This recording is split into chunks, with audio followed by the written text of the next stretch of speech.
Hello friends, welcome to today's video, and in this video I am going to discuss the build up of the first ever ICC Under 19 Women's T20 World Cup, which is going to take place in South Africa in January 2023. It is scheduled between 14th January and 29th January. We generally see the men's Under 19 World Cup to be played in 50 over format, but the inaugural or in general the Under 19 Women's T20 World Cup will be in T20 format, which is actually a great way to involve more countries into the game who mostly play T20s. Now let's have a look at the tournament background. Originally the tournament was scheduled to take place in January 2021 before being moved back to December 2021 due to the COVID-19 pandemic. However, the World Cup was postponed for the second time and was moved to January 2023, and this time from Bangladesh to South Africa. So South Africa will be hosting back-to-back big women's events like the Under 19 World Cup in January and the Women's T20 World Cup in February.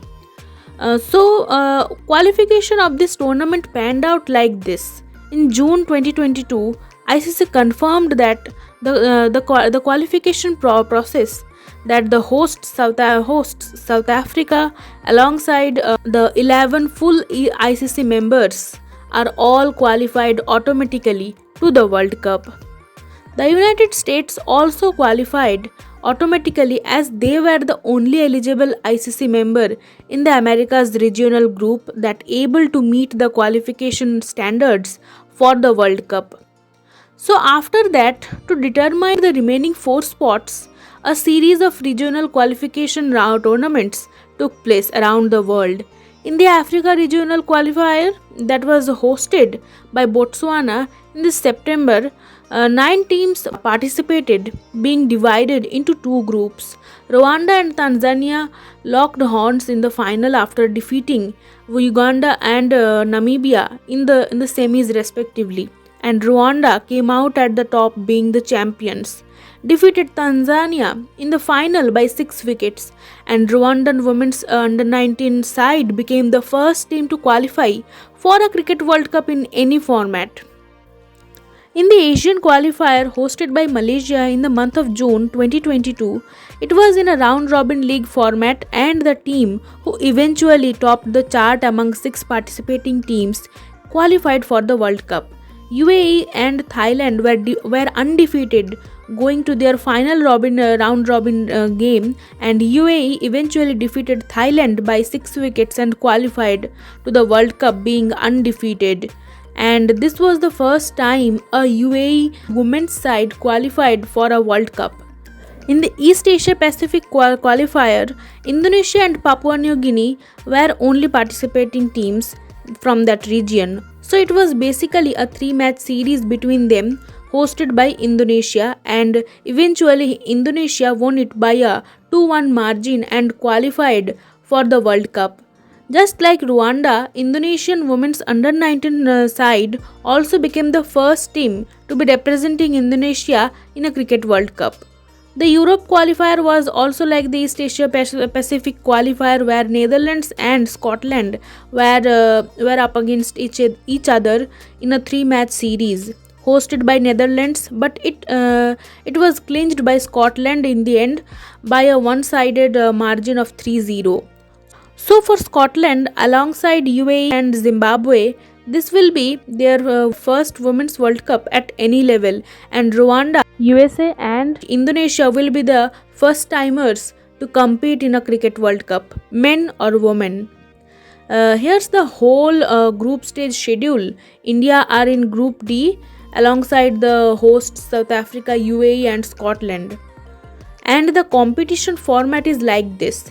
16 teams are divided into 4 groups, and the top 3 from each group will qualify to the Super 6 league stage. Qualifying teams from Group A will play against two of the qualifying teams from Group D, and qualifying teams from Group B will play against 2 of the qualifying teams from Group C. The top 2 sides from each of the Super 6 groups will progress to the semi-finals, and the final will take place in 29th January. Now let's have a look at some of the current developments across the globe eyeing the Under 19 World Cup. In this August, Pakistan launched their inaugural Women's Under 19 tournament comprising 6 teams with a total of 84 young talents.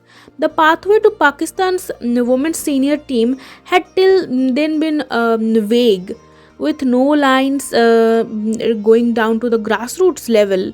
In the senior level till now, they have only 2 tournaments: the national T20 and ODI Challenge Cups.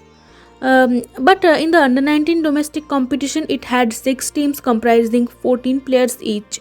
This tournament served a perfect opportunity for the players to not only stake a claim in the under 19 World Cup side, but also a guaranteed spot for the top performers in the some senior side of senior domestic competition commences from November. Central Punjab were the winners of this under 19 competition, and here are the best performers. In India, we have an established under 19 setup for many years. Players like Smriti Mandana, Jemima Rodriguez, Shafali Verma are fruits of that system only. Although the under 19 T20 competition is only introduced in 2018-19 season with 35 teams, where Uttar Pradesh won the whole thing. But since then, this will be the second time that the under 19 T20 competition is again played.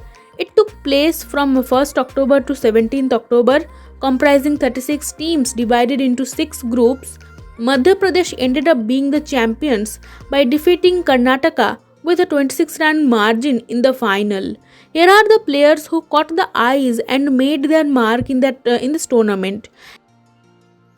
And I have to mention some of these players like Karnataka captain Nikki Prasad, Haryana's Sonia Mendhia, pacer Mithila Vinod, Harle Gala's attacking finishing capability accompanying her brilliant pace bowling, Bengal's captain and pace sensation Titash Sadhu certainly caught the eyes big time.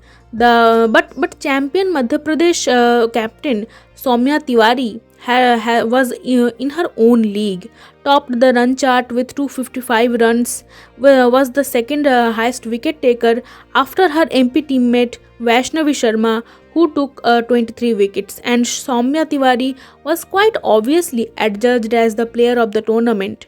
Now, what's after this? After this, the under 19 girls have a flurry of games lined up, starting with the under 19 Challenger Trophy between November 1st and November 7, with 4 teams will be playing at Goa.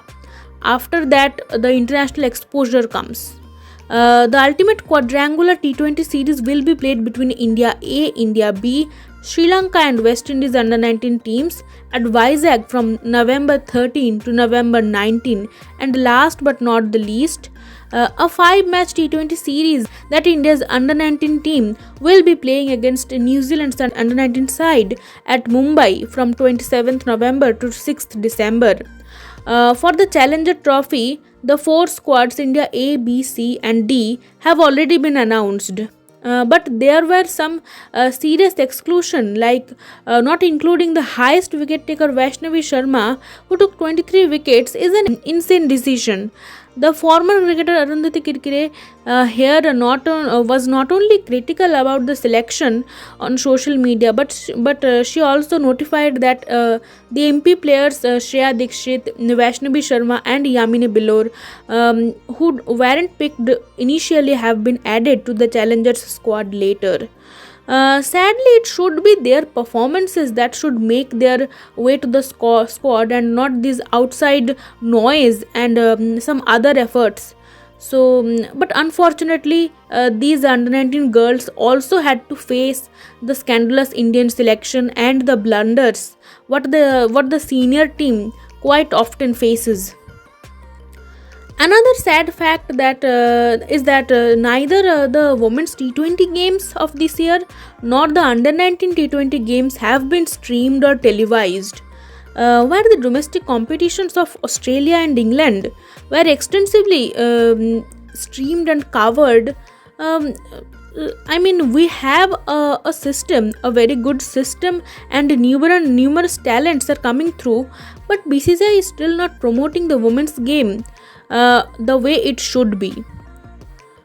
We'll conclude this video with this news that England has become the first team to announce their under-19 squad for the World Cup. Sophia Smale, the star spinner from the Oval Invincible side, who took 8 wickets in 7 matches, and pacer McDonald Gay, who not notably took a fifer against India in the warm-up game before the England series, are the stars among the 15-member squad of promising players. But surprisingly, England's middle-order bat Alice Capsey and left-arm pacer Freya Kemp weren't added to the squad despite being eligible to participate in the World Cup. We can assume, as both the players are quite established in the senior side and will surely be part of the T20 World Cup next year, which will be happening just after the Under-19 World Cup finishes. So, to manage their workload, ECB doesn't add Capsey and Kemp to their under-19 side. So that's it from my side. I will be covering further developments around the under-19 World Cup. Till then, bye.